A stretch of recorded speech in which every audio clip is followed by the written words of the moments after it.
Welcome, everybody, back to the Friar Talk podcast and YouTube channel. For today's live stream, we're going to be going over the Dodgers series. I'm going to be talking about the future series, the Padres' upcoming schedule, because it is really, really light.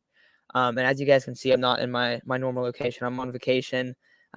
Isaac just went to Coachella, so we're probably going to do a quicker show today. But we'll have videos out next couple days. And then on Thursday, we'll be doing a live stream sometime in the afternoon. But the game's at 9:30 in the morning on Thursday, so we'll have probably 1, 2, I don't know, live stream around then. So a very different time than what we normally do. But Isaac, how did you feel about this Dodgers series? I don't remember. Did you say 1 and 2, or did Chase say 1 and 2? Because I know I said 1 and 2, and then one of you guys said that as well.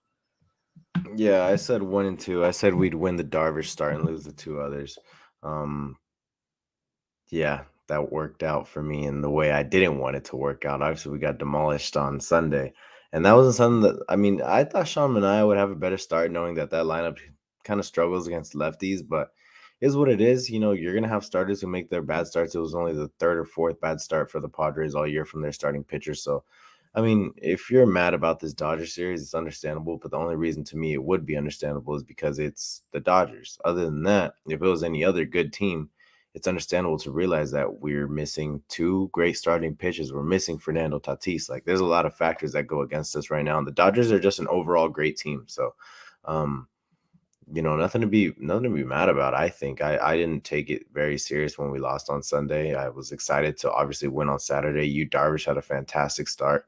Martinez, okay, so I know a lot of people probably think, off the numbers, he had a really good start. I thought it was decent.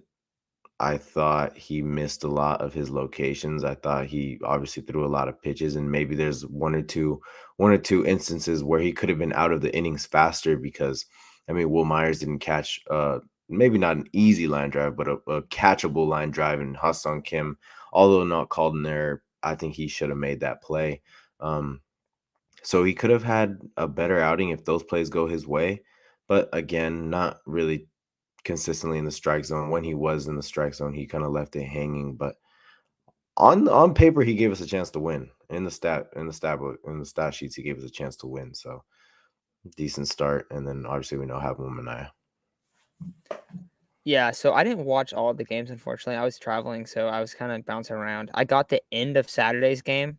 I'm very happy I got to watch the end of that. I watched all of Friday's game, and I didn't get a chance to see Sunday's. So I'm happy I didn't get to watch Sunday's game. That was a good one to take off. But Saturday's game, I was bummed out that I didn't get to see the Darvish start because I saw that, and I watched the condensed game, but I saw that he was struggling a lot, and there was a bunch of guys on, and he got out of the jam. The highlight or the condensed game was just like him striking out Mookie Betts a bunch, which was really cool to see. I think it was two different occurrences where he struck him out on a 3-2 pitch. And one of them was like a nasty slider where Mookie completely whiffed on it. So and then I ended up watching the end. I think I turned it on either in the 8th or the 9th.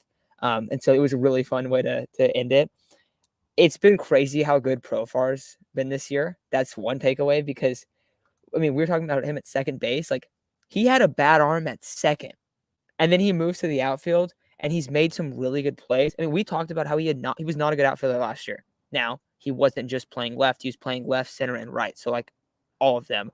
But in left this year, he's made a couple great plays. He had the amazing catch in San Francisco, and that was just we've talked about it a lot. If this team's going to do good, if this team's going to make the playoffs, and a lot of this was when we're talking about without Fernando, you have to be a really, really good defensive team.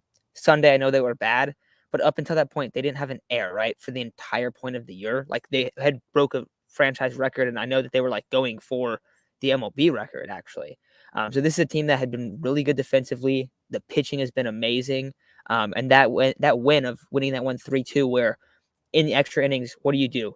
You throw a guy out at third base, and then you sacrifice a guy over twice to win the game. That's just fundamental small ball baseball. So I feel like that was really cool to see. Friday's game, it got away kind of a little bit, but it wasn't I didn't feel like it was a spot where it was the Padres got killed. The Padres looked like they were hanging pretty well with the Dodgers, especially the pitching. I know Manaea got blown up, but it's going to happen. But the first couple games, I thought, the pitching looked pretty good. And you have Fernando back, you're going to definitely be hanging. And I saw, did you see Fernando's quote, Isaac? Oh, dude, I think it's real. I hope it's real. If you guys are listening and it's not, if it's fake, I thought it was real. It looked like from a legit place. But basically, someone said that he said they asked him like how he's feeling about the Dodgers loss. And he's like, oh, like it is what it is. But every team has their like Achilles heel or something along the lines of that, and theirs is me. But he was amazing last year. Wait. From Fact Sports, right? I think that was that where it was from? Yeah, it's not real. I kind of wish he would have said it though, right? Yeah, Because it's yeah. true. It's not like Yeah, it's not like no, it's wrong. he kills them, dude. He kills them for sure. And that's what I mean. Like, it's not bad to lose to the Dodgers, considering not only are they such a good team, but you're missing the guy that ultimately carried you past them the first couple of series, especially one of the series in LA in the 4-game series. The guy had 5 home runs in 4 games or in 3 games. Sorry, he had 5 home runs, and he ultimately carried you to those last 2 wins against them. And come June, you had Fernando, Manny, and Cron doing all the work in that series too. So he's definitely one of their one of their kryptonites. You can honestly say Manny's one of their kryptonites too, because Manny's played so well against the Dodgers lately. But I mean, you can say it was a discouraging series, but the whole plan all along was to hover around 5. Somebody said it in here already. The whole plan all along was to hover around 500 until Fernando got back. Not only Fernando, Mike Clevenger, Blake Snell. There's going to be some bullpen arms that are going to come back soon. Like, I think some of our biggest acquisitions before and at the deadline are going to be the guys that we're getting back. We're getting back some pretty key guys. So I think that's going to be something that we can look forward to. Campy did get called up. Hopefully he gets a couple appearances as our DH, and a very easy schedule here coming soon that the Padres absolutely need to take advantage of. They got to get a lot of wins here in the next 3-4 series. Yeah. Also, I see Joe Voss also said here, Voit hopefully not returning along with Beatty. I mean, Voit. Okay, the thing is, Voit's gonna break out. Like his career numbers are significantly better than how he's playing right now. He's been awful. He's been absolutely terrible. He's even said that. I also see who said it. Someone brought up Cronenworth. Oh yeah, Devin Cronenworth was alive Saturday. Hopefully, gets him going. Like he balled out. He was the player of the game for the Padres, I would say. So you look at his early slump, Voigt's early slump. Those guys I'm not as concerned about. Now, Grisham, I'm concerned about Grisham. Abrams, I'm concerned about Abrams, I guess, for this season, but like long term, I don't really have concerns. I mean, we see a lot of guys come up and just absolutely suck early on. And he's also super young. We have to remember that. But it definitely has been a disappointment. I'm not going to say like it's not. Is it a big deal? I don't think so. I think it's not something to look into that much. He's also not playing consistently. So I think you're going to see him go down maybe earlier than we would have expected. But I don't know. I think one thing you brought up too about everyone coming back too, of just where this team's at, 10-7, about to go in a super, super easy stretch. Don't have Snell, don't have Clev, don't have Tatis, like don't have all of these guys. The bullpen arms. The one thing I'll say about the bullpen is like part of it to me is like, who are we going to get back? Because we are going to get back some people, but are we going to get back Castillo? Are we going to get back Pomeranz? Like, I want to say yes, but they've been really, really injured. So I think there's a lot of question marks there. Ray Kerr had his debut. He's a very intriguing player. So there's guys that are coming up as well. I'm really interested to see how Campy looks. I think that's something that hopefully we'll see him play a lot against the Reds, just because the Reds aren't very good. In fact, they're absolutely awful. So I don't know. I feel a lot better about this team. I think some people were upset, but I wouldn't be too like worried about this team. Is the offense limited? Absolutely. I think they're gonna still need to add another bat, but I think they're gonna be okay long term for sure. Offensive numbers are down across the league. Right now, like a 670 something OPS is considered average in baseball. Right now, in the current state, in this month, 675 OPS considered decent. So clearly the offensive numbers are down by a lot.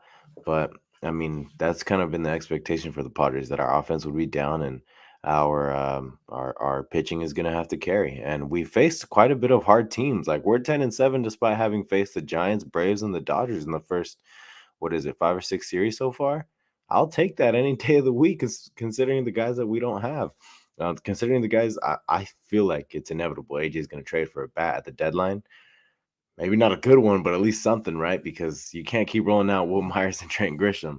Or, well, I don't want to give up on Grisham. I gave up on Myers a while ago. I don't want to give up on Grisham. It's going to take me a little longer for that, but you can't keep rolling him out there. You can't keep thinking Beatty's going to do something for you. Clearly, Beatty's not the answer. Azokar's looked fantastic throughout his first couple of at-bats in the league, and his glove looks good. He's swiping bags, so I'm very encouraged to see what he's done. I mean, unless he keeps doing this, I don't see him as more than a fourth outfielder, but I mean, a great fourth outfielder nonetheless, a guy who has a lot of range. I mean, most importantly, he's cheap, and he's able to provide you some good at-bats. So, I mean, I don't know. There's nothing really to take away from the series other than we won a game and we lost to a team we were expected to lose against. Yeah, I totally agree there. I see some comments here. Richard says, hey, look, I'm a Dodgers fan, but the Padres are not 100%. Just stay close to 50, 55%. You guys will be fine. Can't wait to see that. I think it's cool. I mean, I feel like a lot of people like get all upset about like the rivalry or whatever, and people get really like annoyed with it. But I think it's fun. I mean, I think when the Padres and the Dodgers were looking good over the last couple of years, Padres obviously fell off at the end of the year last year, but those were the funnest series in the whole sport. So I think that we want to see that a lot more. I also see a question from Devin. We kind of got into a little bit, but how aggressive should we be for the upcoming deadline? I think that really depends. What is Myers' average? What is Myers looking like? What is Grisham looking like? Are they back to what we think that? I mean, I know you said you're done with Myers. Like I am too long term. I don't see him staying here, but like he's usually the exact same guy every year. And if he starts getting hot, it's not going to look like it's as big of a need as it is right now. Sorry if it's extremely loud over here. But then at the same time, you look at Grisham. Um, what does Trent Grisham do? Because how he looks will mean a lot. How does Luis Campusano look in the MLB? That's actually something that is going to matter a lot because I don't think he's a future Padre, like long term.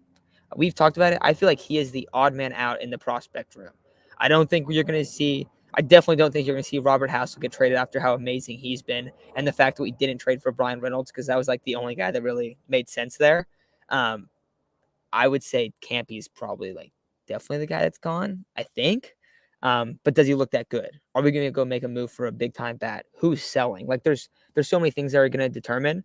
I hope we're aggressive. Like, look at this starting pitching. You need to take advantage of that. So I definitely want them to be aggressive. But I don't know how aggressive they actually will be to come to time. Shoot, if we're going based off last year at the trade deadline, they should have been aggressive at that trade deadline. Now, if we're in that same situation, I'm sure AJ's not going to want to swing and miss on some of these guys again. Swing and miss on Max Scherzer, and I mean that's all right. Ultimately, the Dodgers didn't get enough out of that trade for me to feel comfortable in the Padres trading for Max Scherzer. Max Scherzer was gone after whatever many starts he made. They gave up their top prospects, and now he's not with the organization anymore, and they didn't win a World Series. If that would have been us, I would have been pretty sad. So I'm okay with that.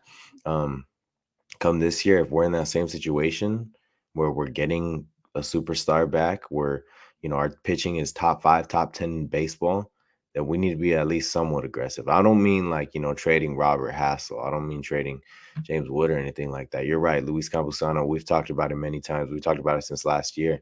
We think he's probably the odd man out, the most likely of the prospects to get traded, just because we've seen his name attached to Will Myers and Eric Hosmer so much. But at this point, it would be probably Will Myers, because if let's say at the trade deadline you need a big bat and you're trying to trade to a team that's trash, you can just say, hey, if you just take on this little bit of money that's left over for the rest of the season, we'll attach a top prospect, but we get this guy in return.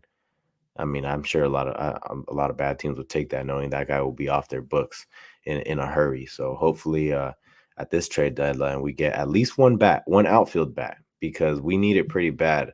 I know offensive numbers are down across the league, but come June, July, maybe late May, you're going to start seeing the offensive numbers flourish. So we'll see how these guys do. I know the biggest guys that have been carrying us on offense so far are Manny, Hosmer, and Profar. But the thing about that is you have 3 guys carrying outside of them 3, one of the worst offenses in baseball. And that's just that. It doesn't work like that. You can't do that.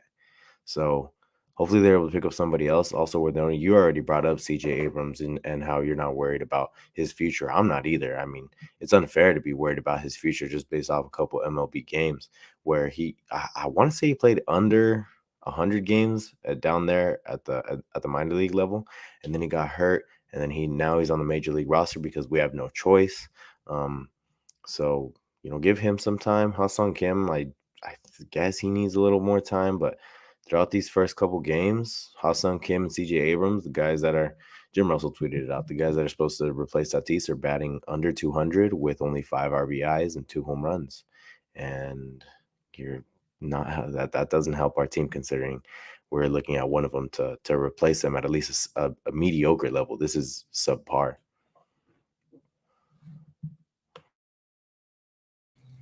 Yeah, Kim was playing a lot better. I feel like the last few games he's been slumping a little bit. So I don't know, but also his numbers aren't great. He's hitting 180. He hasn't looked very good. Going through a few of these though, Marco asked, since we're playing against bad teams for the next couple of series, Padres should start Clevenger. I know that he made, I think, 2 starts, 1 or 2. But he should be able to start. I would guess after the Red series, which I think is what, Pittsburgh after that. Let's see. I think it's Reds, Pittsburgh. Let's see. Reds, Pittsburgh, Cleveland. That's all on the road. And then Miami and then the Cubs. So, yeah, I think he should be able to make what start against either Pittsburgh or Cleveland. I hope so, because based on where his timetable has been, that makes the most sense. I see there's another one I wanted to bring up. Do not trade Hassel. That'd be a mistake. So we're talking about Grisham and Myers, right? Myers is definitely gone next year. You have a hole in right field. Is there a chance Robert Hassel comes up to start next year? Because look at this. It hasn't been that many games. He has 66 plate appearances, but right now he's hitting 397 with a 455 on base percentage and a 638 slugging in Fort Wayne right now, so high A. Last year he played in Fort Wayne already. If he gets promoted really quickly, he'll be in Double A for the majority of the year. I think that he should get promoted really quickly. I don't know why you wouldn't promote him right now. If he does really well in Double A, and then maybe at the end of the season they move him up to Triple A, or they keep him in Double A, even keeping him Double A for almost all of this year, and if he plays really well, and then he comes to spring training, I feel like he could easily compete for that job. Do you think that's too early? And also, it depends if he does that stuff. But say he does, he goes through Double A, he looks good in Double A. Do you think he's going to be able to compete? I think I absolutely think he'd be able to compete based off his numbers right now down in the minors. Also, I think his ETA is supposed to be next year, so it does set up with the timetable that he's supposed to be up. Maybe it was 2024, but I'm pretty sure it was for next year. Now, also worth noting, COVID might have um, affected some of these guys' timetables, even in 2021. But I think his ETA is next year, and with the way he's batting right now and the way he batted last year, he was electric. The guy hits nukes. He seems like a fantastic outfielder. Coming out of the draft, he was thought of as the best pure hitter in the draft. So no surprise that he's raking down there. And with Will gone, with Trent Grisham not performing the way we thought he would so far, and that could change by the end of the season. But based off current performance, there's going to be a competition in center, and there's going to be an open spot in right, and one of those might have to be filled by a cheap guy who is, quite frankly, one of your top prospects and one of the biggest power hitters out of his draft class. So, you might have to plug him in there, see what he's got at first, and I'm looking forward to that. I think he'll do great. Yeah, I see some people talking about Abrams in the chat too, just with the situation. Abrams has been struggling. But it's also how many bats does he have? 30? We're talking about really, really early. He's laced a couple balls that haven't went anywhere. I will say though, his approach does not look good. And we've talked about it in depth, just on our own for a while that one time, Isaac.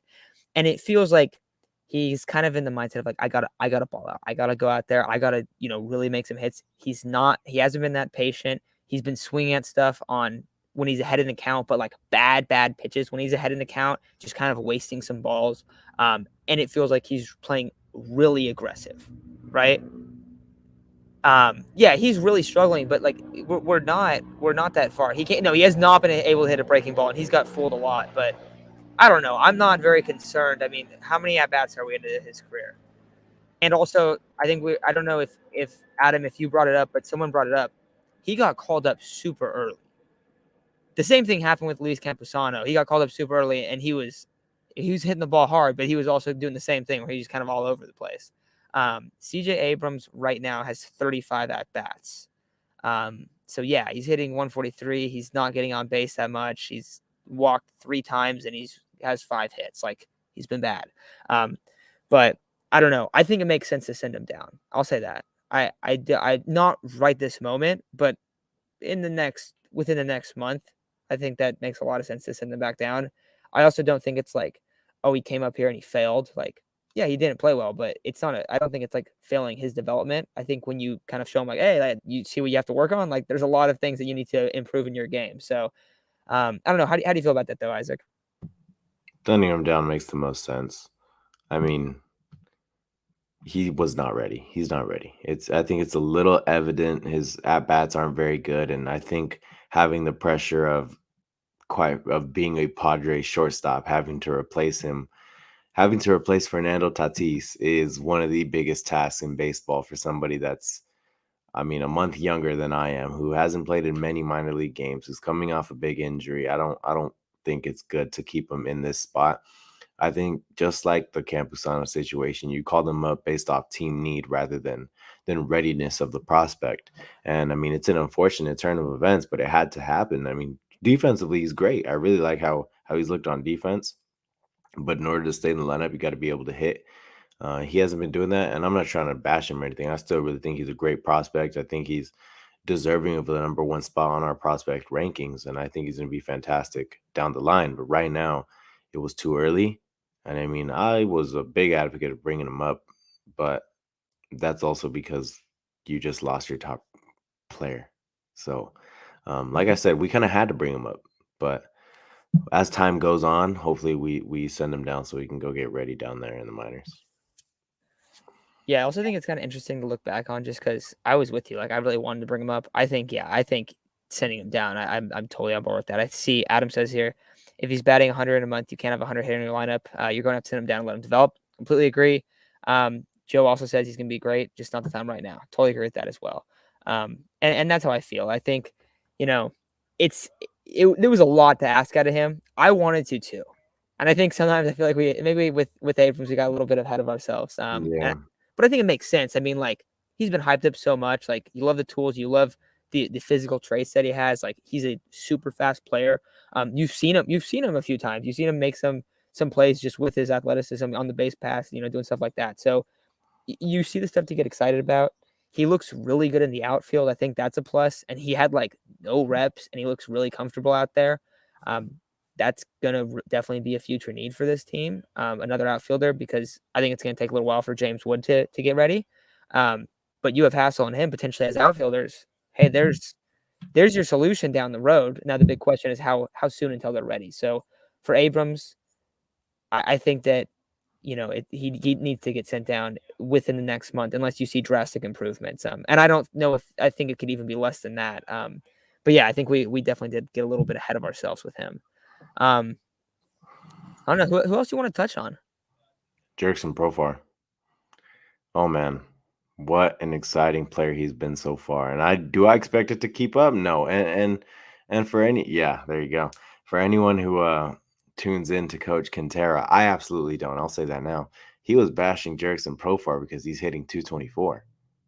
Well, he's also providing you the power that nobody else, quite frankly, outside of Manny, is providing you. He's providing some pretty solid defense that we didn't expect. He hosed somebody out in that Saturday Dodger game. Profar at cleanup, yeah, dude, I thought it was absurd too, but it's right. It's right so far. Like, it's the best. It's been the best move as of right now. So he's been playing out of his mind. He's currently one of the top players in baseball. Like I said, I don't expect that to keep up, but he was a number 1 prospect at one point. He's always had potential. I mean, I don't know. It's just so exciting because nobody expected this. He was the outfielder we were almost worried about. All of us. Every Padre fan, I want to say. Yet he's the outfielder outperforming everyone else. Like, and it's not even by a small margin. It is Jurickson Profar and everyone else. He's outperforming Will and Grisham by a landslide. He's outperforming a lot of these guys. So I mean, I'm not gonna apologize. I mean, I like Profar. I'm not going to apologize for being down on. Yes, I'm not going to apologize for being down on him. I like Profar, and he's exceeded our expectations to the fullest. He's been so fun to watch, and I really hope he keeps it up because, I mean, quite frankly, he's a fun presence in the clubhouse. He's a fun player to watch. He's got it all. He's was a top prospect, like I said. So hopefully he's able to keep it up for at least a little longer while Tatis is gone.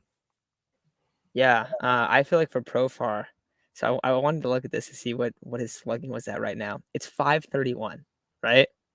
His career slugging is 388. And I don't bring that to be like, oh, he's gonna drop all the way back down. I don't think he is, dude. His approach, the way he's swinging the bat, looks completely different from the first couple years he was in San Diego. Like, it seemed like all of his game was soft contact, fouling off pitches, and working the count, and like that exclusively. And this year it seems like they're like, hey, Profar, we want you to go out there and we want you to just smash. Have good plate discipline, have good, good vision. But if you get a pitch, try to smoke it every single time. And it feels like that's what his approach is, where before it was just kind of working the count a lot. And I liked it. I liked the way he worked the count. I always thought that was a big plus of his. But when you put together hard contact and really good play discipline, you get a dude that hits slugging, 530. And he might not hit that well, but let's see what his on base percentages. He's hitting what? 220. He's hitting 224. His on base percentage is 361. That's absurd. That's really good for that's might be one of the highest marks on the team outside of Hosmer and Machado, I would guess. So, I mean, that's really, really impressive. Defensively, I mean, we were talking about it like, dude, he was a bad second baseman in terms of like throwing the ball to the plate and stuff. And he changed how he is in the outfield, and he talked about how he changed his arm angles. And it feels like over the last couple of years, he's been able to pick it up. He's looked way better there. So, all the props to Profar, because yeah, you were right, dude. We were way more like concerned about what Profar was going to look like than Myers and Grisham, and it's been the complete opposite. Profar has been one of the best players on this team early on. So really, really cool. It is one of the times where he hasn't really got many opportunities to actually start, and so he did this year. And they're like, hey, you're gonna start, and he's taken full advantage of that. So props to him, because I mean, he was one of the guys that we were talking about that was a bad contract before. And he's playing worth a lot more than his contract is right now. Yeah, and I mean, still too early to tell. Of course, I saw somebody say is Azulcar possibly the center fielder of the future. Way too early to tell for him.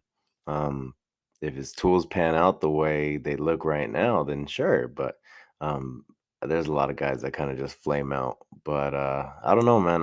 Like I said, oh my God, I'm glad somebody commented this. Uh, like Luke Voigt swings at nothing but breaking balls down and outside and low. He goes up there and it's three ball, or I mean, it's three swings and you're done. That's basically what it is. Three straight swings on, and he's down. But he went down with a bicep injury. I think it's just because he's been so trash, so they needed to put him on IL. I don't know. I do think he's gonna come around. I'm with Matt. I think he's gonna come around. But yeah, man, I don't know. Some of these guys' approach is kind of weird because they do take a lot of fastballs down the middle, especially from who was it?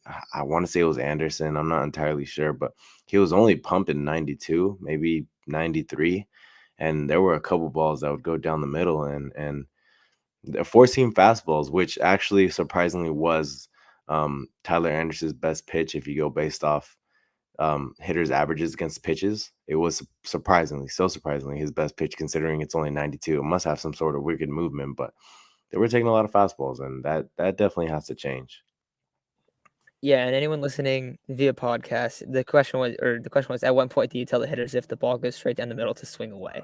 Because yeah, the approaches have been awful. I mean, like it's been brutal from an approach standpoint, because I mean Grisham is driving me insane, because he'll go up and he'll just like won't take the bat off his shoulder, and a lot of times on two strikes there'll be a pitch that's super close and he'll just take it, and a lot of times it's in the zone, and a lot of times it's not in the zone, and it's still called a third strike. Like, it not being in the zone doesn't mean to go to foul it off. Like Grisham has to improve at fouling pitches off, because it feels like he just takes stuff. Anything like if it's close on two strikes, you need to swing the bat. Because I feel like he gets struck out looking more than like any other guy. Myers has struck out so many times this year. It feels like you'll throw him a fastball right down the middle with two strikes and he'll just take it. And it's just like, dude, what is going on? I do think Myers is starting to play a little bit better though. He's actually got I think he had 3 RBIs this series, I want to say. So I think he's been playing a little bit better. But Grisham has not, not at all.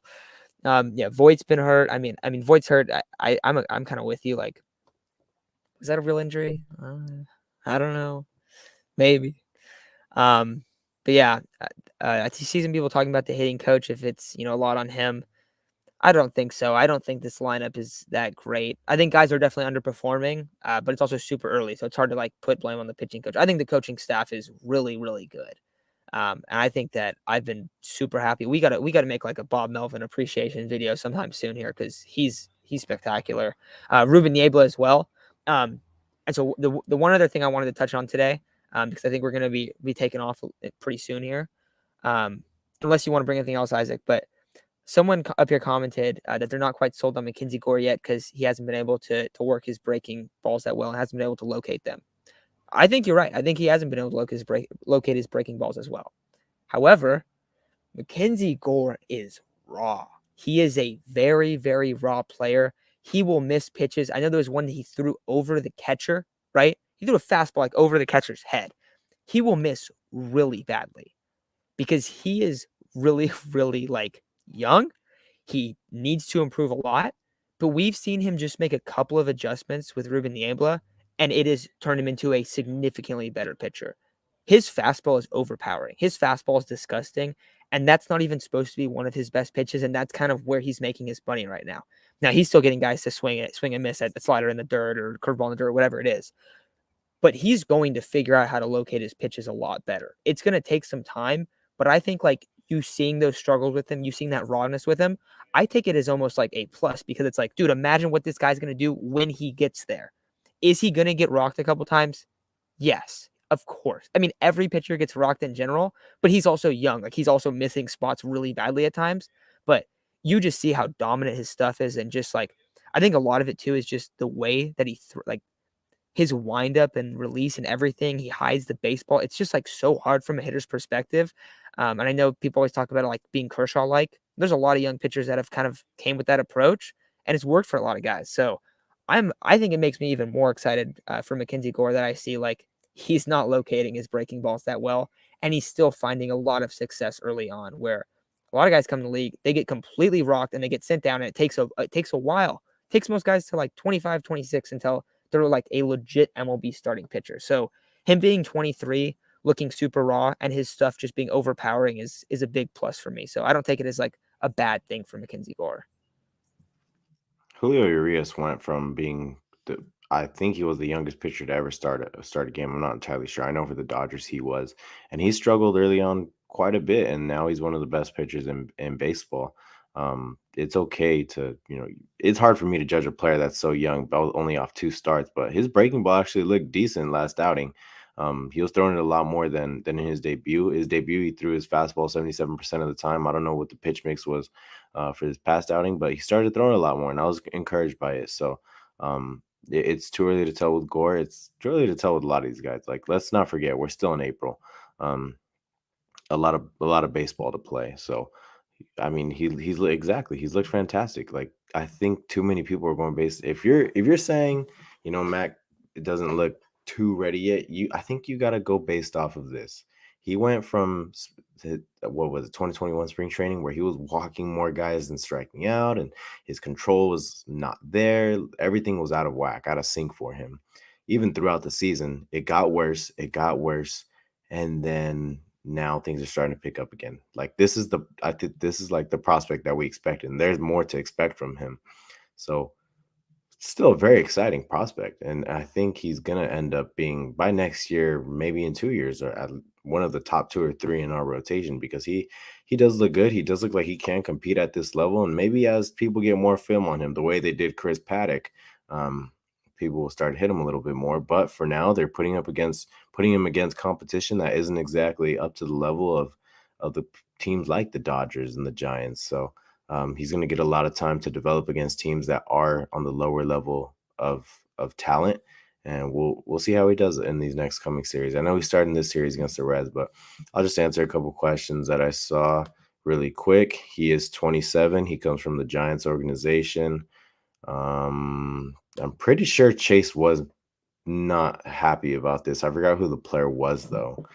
Can we talk about how good of a decision it was to bring in Rodgers? Honestly, I thought it was a good decision until it happened. That's just hindsight. Um, let's Real see. quick on the last one, I think it was Brian Medina. I Right, think that right, was the right. guy He who got was. moved. Yeah, it was. It was. Did you guys hear that Will said, yeah, I did. It was pretty encouraging. He was excited to have something like 4 managers in the clubhouse. That's what he says it feels like. So that's good. They think they're going to trade Gore at the deadline. I feel like I might have to take a picture of that because I don't think they will. Swing harder. Sorry, I just saw some questions. I think that might have been it. I think. Do you guys think Musgrove should get extended ASAP? Dude, I think that we should do a segment about that. I've been actually Yeah. wanting to. Yeah, I dude, think Musgrove's the heart and soul, man. I love Musgrove. I do. I don't know. I'm a little on the fence. I don't know. I'll think about that one. We'll have to talk about that in in the near future. Yeah, definitely. Yeah, I see people said someone must have compared Gore to Weathers. Oh no, don't. Dude, Weathers has been bad. Weathers Yeah, is over a 7 ERA in 4 starts right now. yeah, Um, definitely. yeah. But yeah, I think that's gonna do it. I think final thing I'll say is, this is the next road stretch should be a pretty easy one. Keep in mind it's a lot harder, especially for this Padres team to hit on the road, to play well on the road. So I think they're gonna come out. I think they're gonna be pretty successful. But I don't know. I'm excited for them to kind of get a light schedule for a little while, and then I know Fernando's supposed to be back in July, but he's playing baseball right now. Like he's legit playing baseball. So I think it's going to be sooner than we all expect. I think we brought that up when he got hurt, but right? Like he's taking grounders. Like Isaac, like do you think okay, like you play baseball, like you played baseball, like do you feel like he's a lot closer than He's gonna be July? back in June. Yeah, He's gonna I be think back so in too. June. He's already taking ground balls. He's already taking batting practice, and I think he'll be back in June, late June. Yeah. So get the light schedule. You know, stay above the water, get Fernando back, and we'll see who gets traded. I fully expect someone to get moved. We'll see how it is. I think most likely that guy is Luis Campusano, but I'm pumped to see him. I'm pumped to see him. Hopefully, he comes out and it's like, hey, we have to keep this guy. He's that good. That's what we want to see. That's what we want to see. Every guy just continue to exceed well, or exceed expectations. Guys in minor leagues for the most part have been balling out. Wood, Hassel, they look like the outfield of the future. So I think things are looking pretty good for this team. But we'll see how healthy they can stay and when Fernando doesn't need to come back, because definitely need him for this offense. That is the weak spot. But there's hopefully he's the big reinforcement. Hopefully we'll see them trade for another bat at the deadline. But I think that's gonna do it for today's video. I think this Dodgers series, I don't think it's something to look into really at all. I think they played well. I think that they could have won Friday's game if a couple things would have went differently. And I don't think it's that big of a deal to harp over, because I think going 1-2 in this series is fine. Thank you, Jason. All right, guys. I think that's gonna do it for today's video.